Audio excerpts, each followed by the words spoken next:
কুরুক্ষেত্রের মহাযুদ্ধের পর মহাভারতের ইতিহাসে শুরু হয় এক নতুন অধ্যায়। পাণ্ডবদের দীর্ঘ সংগ্রাম, অনন্ত ত্যাগ আর বীরত্বের পর অবশেষে সত্য ও ধর্মের জয় ঘটে। ধর্মপুত্র যুধিষ্ঠির, যিনি সর্বদা ন্যায়ের পথে অটল ছিলেন, পান রাজ্যের অধিকার। ধূলিধূসর যুদ্ধক্ষেত্রে যখন ন্যায়ের বিজয় ঘোষিত হয়, তখন ধৃতরাষ্ট্রের সকল পুত্র বিনষ্ট হয়ে গেছেন। কৌরব বংশ প্রায় নিশ্চিহ্ন। এই দুঃসময় পাণ্ডবদের পবিত্র কর্তব্য ছিল রাজ্যকে পুনরায় ধর্মের পথে ফিরিয়ে আনা। ভগবান শ্রীকৃষ্ণের আশীর্বাদে ও সকল মহর্ষির অনুমতিতে যুধিষ্ঠিরকে রাজসিংহাসনে বসানোর দিন নির্ধারিত হয়। হস্তিনাপুর সাজানো হল নবরাজাধিরাজের অভিষেক উপলক্ষে। ধৃতরাষ্ট্র, বিদুর, কৃপাচার্য, দ্রোণপুত্র অশ্বত্থামা পর্যন্ত উপস্থিত ছিলেন এই ঐতিহাসিক দিনে। সভামণ্ডপে বাজতে লাগল শঙ্খ, ধ্বনিত হল বেদমন্ত্র। গঙ্গাজল দিয়ে পবিত্র স্নান করানো হল যুধিষ্ঠিরকে।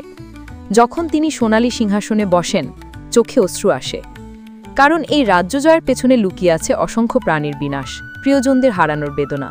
কিন্তু ধর্মপুত্র জানতেন, এই রাজ্য শুধুমাত্র ক্ষমতার নয়, এটি ধর্মের পুনঃপ্রতিষ্ঠার প্রতীক। তিনি শপথ নেন যে কখনো অন্যায়ের পথে চলবেন না, সর্বদা প্রজাদের কল্যাণে নিবেদিত থাকবেন। সভায় উপস্থিত সবাই এক বাক্যে ধ্বনি দেয়, ধর্মরাজ যুধিষ্ঠির মহারাজ কি জয়। তখন শ্রীকৃষ্ণ হাসলেন মৃদু হাসি, যেন জানিয়ে দিলেন পৃথিবীতে আবার প্রতিষ্ঠা পেল সত্য, ধর্ম ও ন্যায়।